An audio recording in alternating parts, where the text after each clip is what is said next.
ഇന്നൊരു കഥയായാലോ? പണ്ട് പണ്ട് ഒരു കുളത്തിൽ 3 ചങ്ങാതിമാരുണ്ടായിരുന്നു. അങ്ങനെ അവർ ആ കുളത്തിൽ നല്ല സന്തോഷമായിട്ട് അങ്ങനെ കളിച്ച് ചിരിച്ച് നടന്നുകൊണ്ടിരിക്കുകയായിരുന്നു കേട്ടോ. അല്ല, നീന്തി തുടിച്ച് രസിക്കുകയായിരുന്നു. പതിയെ പതിയെ കുളമൊക്കെ നാശാവാനായിട്ട് തുടങ്ങി. അവർക്ക് അങ്ങനെ അതിൻ്റെ ഉള്ളിൽ ബോറടിക്കാൻ തുടങ്ങി. അപ്പോൾ അവർ 3 പേരും കൂടിയിട്ട് മത്സ്യദേവതയോട് പ്രാർത്ഥിച്ചു, എങ്ങനെയെങ്കിലും ഞങ്ങളുടെ കുളമൊന്നും ഭംഗിയാക്കി തരണേ, ഇവിടെ താമസിച്ച് ബോറടിയായി. പിന്നെ അങ്ങനെ അവർ ഉറങ്ങാൻ കിടന്നു.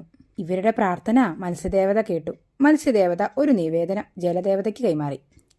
അങ്ങനെ ജലദേവത സാങ്ഷൻ ചെയ്തു ഈ കുളം പുതിയതാകട്ടെ എന്ന്. അങ്ങനെ ജലദേവതയുടെ സാങ്ഷൻ പ്രകാരം മത്സ്യദേവതയെ ഒത്തുകൂടിയിട്ട് ആ കുളത്തിൽ കുറച്ച് മിനുക്ക് പണികളൊക്കെ നിർത്തി ഒരു പുതിയ കുളം അവർക്കായി കാഴ്ചവെച്ചു. അങ്ങനെ പിറ്റേന്ന് ഉണർന്നു നോക്കുമ്പോഴതാ അവരുടെ ചുറ്റും കുറേ മനോഹരമായിട്ടുള്ള കല്ലുകളും പടവുകളും പുതിയ വെള്ളവും പുത്തൻ ചെടികളൊക്കെ ആയിട്ട് ഒരു മായാലോകം. 3 ചങ്ങാതിമാർക്കും ഒരുപാട് ഇഷ്ടമായി ആ പുതിയ കുളം. അവരങ്ങനെ കളിച്ചുല്ലസിക്കാൻ തുടങ്ങി. മറ്റൊരു വാരം കൂടി ജലദേവത കൊടുത്തു. നിങ്ങൾ എപ്പോൾ വേണമെങ്കിൽ ആഗ്രഹിച്ചാലും ആ രീതിയിൽ ഈ കുളത്തിന് രൂപമാറ്റം സംഭവിക്കും. അങ്ങനെ അതും കൂടി കേട്ട് കഴിഞ്ഞപ്പോൾ 3 പേരും ഡബിൾ ഹാപ്പി.